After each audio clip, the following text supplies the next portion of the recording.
ગોગા મહારાજ બિલિયા ગામમાં કેવી રીતે આવ્યા? પવિત્ર કથા. વડુ ગામના ગોગા મહારાજની મહિમા અપરંપાર છે. તેમના ચમત્કારો અને ભક્તોની રક્ષા માટે આજે પણ લોકો અખંડ શ્રદ્ધા રાખે છે. આ કથા મુજબ એક વખત બિલિયા ગામના રાયચંદભા પોતાના મોસાળ વડુ ગામ ગયા હતા.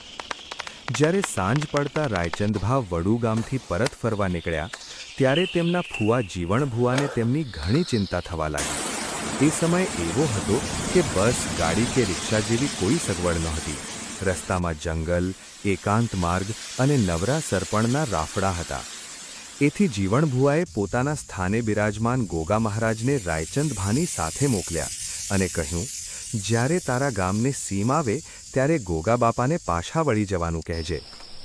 રાયચંદભા સુરક્ષિત રીતે બિલિયા ગામ પહોંચ્યા, પરંતુ અજાણતા તેઓ ભૂલી ગયા કે ગોગા મહારાજ પણ તેમની સાથે આવ્યા છે.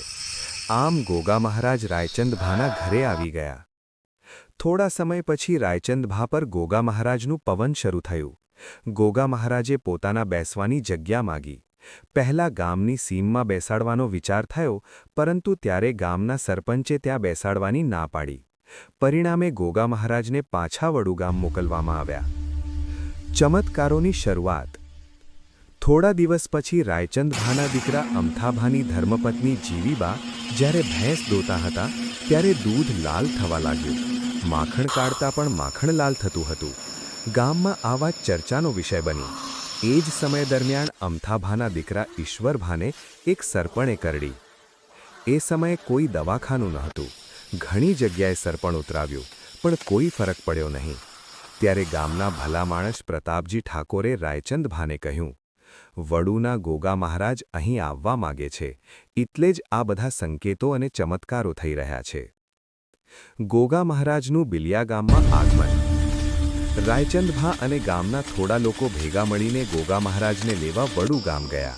શરૂઆતમાં વડુ ગામના લોકોએ ગોગા મહારાજને મોકલવાની ના પાડી, પરંતુ ગોગા મહારાજ પોતે જ રાયચંદભાના ધૂણવાના પવનમાં આવીને બોલ્યા, મારે તો બિલિયા જ જવું છે, મને બિલિયા જવા દો.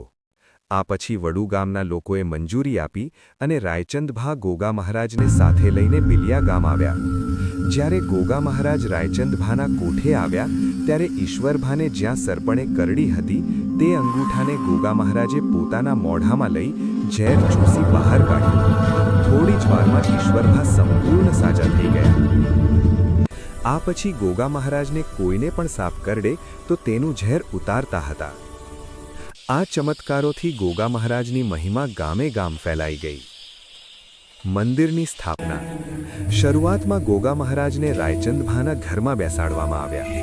થોડા સમય પછી ગામની સીમમાં તેમની સ્થાપના કરવામાં આવી. એ સમયે રાયચંદભાએ ગોગા મહારાજનું ભવ્ય મંદિર બનાવ્યું. સમય વીતતો ગયો. બાદમાં રાયચંદભાના દીકરા અમથાભાના 4 દીકરા, મોટા મોહનભા, ઈશ્વરભા, જયંતીભા અને ડાયાભા તથા તેમના પરિવારના સભ્યોએ મળીને ગોગા મહારાજના મંદિરનું નવું અને સુંદર નિર્માણ કર્યું અને ભવ્ય મંદિરમાં ગોગા મહારાજની મૂર્તિને બેસાડવામાં આવી. આ રીતે વડુના ગોગા મહારાજ બિલિયા ગામમાં બિરાજમાન થયા અને આજ સુધી ભક્તોની રક્ષા કરતા આવ્યા છે. જય ગોગા મહારાજ.